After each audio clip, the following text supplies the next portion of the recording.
This much we know. 9 people are killed, more injured from Sunday's Flotilla raid on the warm waters of the Mediterranean. The country of Israel has now become somewhat of a pariah.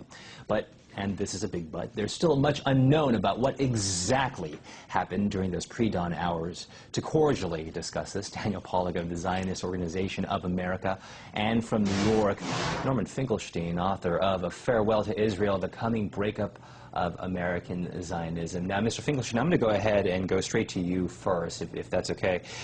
Let's talk about the fact that we don't know exactly what had happened. For example, who started it, who threw the first punch, who shot the first bullets. We don't know exactly what happened. There's still an investigation going on. Do you have any sort of insight into that comment? Well, we know enough to know that Israel is guilty of serious crimes. Number one, the blockade that Israel imposed on Gaza is a flagrant violation of international law, according to Amnesty International. Number two, it was a humanitarian convoy. Number three, it was in international waters. Number four, Israel launched an armed commando raid in the dead of night. Number five, even if you grant for the sake of argument that Israel had the right to attack the ship, why didn't it simply disable the propeller on the boat? Israel has a formidable navy. It patrols the entire Mediterranean. Why didn't it surround the ship? Why did it choose the most violent option, an armed commando raid in the dead of night, leaving aside that Israel had no right whatsoever to impede a humanitarian ship from trying to provide supplies to a population that's facing, in the words of Amnesty International, a humanitarian crisis. Mr. Pollack, a lot of points brought up by Mr. Finkelstein, a lot of good questions, a lot of questions people around the world are asking. I'm guessing you probably have something to say about that. And for both gentlemen, Mr. Pollack and Mr. Finkelstein, if you want to go ahead and question each other, you're more than welcome to go ahead and do that. I'd love to, but first let me start out with some facts. Unfortunately, Dr. Finkelstein is wrong about each of the things he said, practically. The embargo and the inspection of goods that are destined for Gaza is perfectly legal. I happen to be a former naval officer in the U.S. Navy, and each of the things he said is mistaken. First of all, the fact that needs to be remembered is that the government of Gaza, Hamas, the de facto government there, has been launching missiles, even in the last week, against the civilian population of Israel. In order to deal with that, Israel, under international law, is entitled to protect its people. The way they're doing this is by regulating the weapons that Iran is trying to send to Hamas, which is an organization that openly advocates the destruction of Israel and the killing of all Jews, including Mr. Finkelstein, actually. In their charter, they call for the killing of all Jews. So they're perfectly correct to have a stop and search proposal. There are some other facts that are really indisputable. The ships were offered to unload their cargo at an Israeli port, Ashdod, and if they had done so, there would have been no violence. 5 out of the 6 ships did not offer resistance to the Israeli commandos who landed on them, and there was no violence on those ships. We don't have a need to investigate a great deal. The videos from the ship itself show a clear chronology. The Israelis, soldiers, coming down with paint guns on their back onto the ships, and the terrorists, who were a welcoming committee, beating them with knives, sticks, and knocking one Israeli soldier 20 feet down from one deck to the other. It was only after their lives were in danger that the Israeli soldiers reacted with violence. Until then, you can clearly see from the video that they're doing everything they can to prevent the loss of life. As for the other things that Dr. Finkelstein said, let me just make one more point, Doctor. That is that the other options you said actually had the potential, if the to actually result in greater loss of life. Using the Israeli naval force to disable the ships Nobody asked you to use the Israeli naval force. Listen, you may be a naval officer, but number one, you're not a lawyer. Neither are you, sir. Amnesty International knows the law. Amnesty International, I'm not claiming to be, but I'm Amnesty International is an openly anti-Israel organization. Amnesty International, oh, sir, I know everybody in the world is anti-Israel except Benjamin Netanyahu. It turns out that almost everyone in the world who's friends with you sir, is. You're going to have to let me talk. You're going to have to let me talk. I was polite to you. So try to be polite in return. Okay? Amnesty International, which does know the law, said that the blockade is a flagrant violation of international law. The Goldstone mission, headed by Richard Goldstone, who's an internationally renowned jurist, he said the blockade is a possible violation, a possible crime against humanity. The law is quite clear there.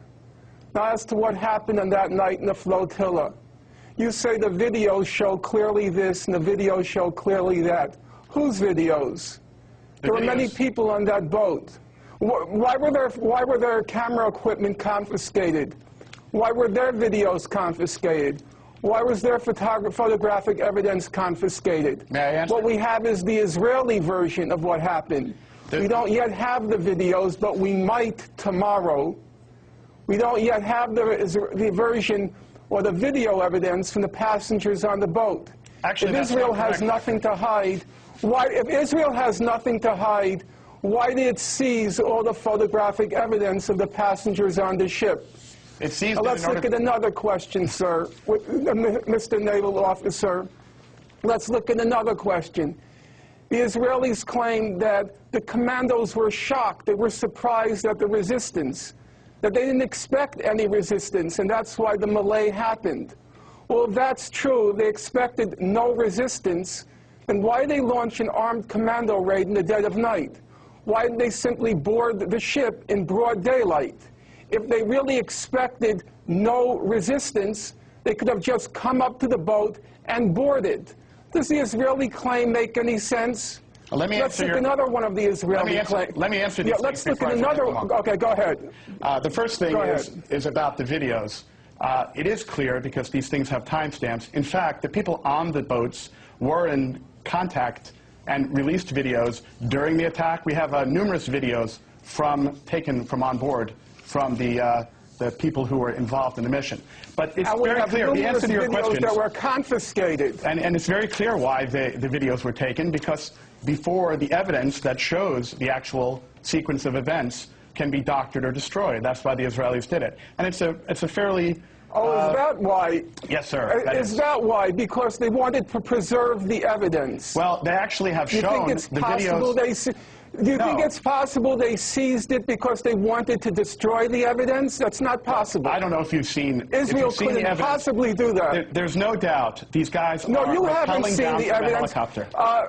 I think you're going to regret what you're saying, because I have very good information that tomorrow a person on board the ship, she managed to conceal 3 microchips in her underwear. Let me go. And she's going to release the video evidence tomorrow. Let me interrupt both of you at this point, because we have about 2 minutes left, and I have a question about this, and I thought this was a very valid question. The fact that this all took place in international waters, and I just want to hear a reaction from both sides about the fact that this supposedly happened in international waters. There's no doubt about it. Okay, it happened in international waters. Israel has admitted the exact location where it is. When you have an international blockade, because there's a situation of belligerency, blockades typically take place in international waters. Every blockade that's occurred in the last 100 years, the ships that are blockading take their blockading action in international waters. What happens is if a neutral ship, like a Turkish ship, comes across the international blockade, the navy of the belligerent power approaches the ship and says, "Are you carrying any contraband?" In this case, the ship refused to follow the legitimate directions of that Israeli Navy ship. The directions were... You don't know that. What we do know is there was an armed commando raid in the dead of night in international waters. That's what we know for sure. After that, I can't tell you what happened, well, but I certainly wouldn't believe a single word from the Israeli government. Do you remember the Israeli government during the attack on Gaza, when it was saying over and over again, we didn't use any white phosphorus?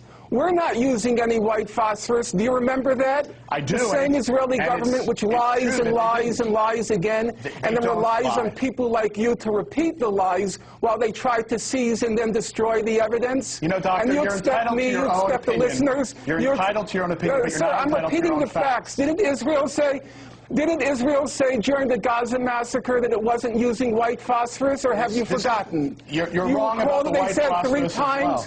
Israel conducted that anti-Hamas operation in order to save Israeli lives. Look, I have one more comment to make. Well, actually, I hate to do this. I had to cut you both off because we did run out of time. I mean, that took all of 10 minutes. But I want to thank both of you, Daniel Pollack and also Norman Finkelstein up in New York, for being with us and at least shedding a little bit more light about this story. Thank you, really, for both of you, for telling us a little bit more about what had happened over the weekend. Thank you, sir. Thank you.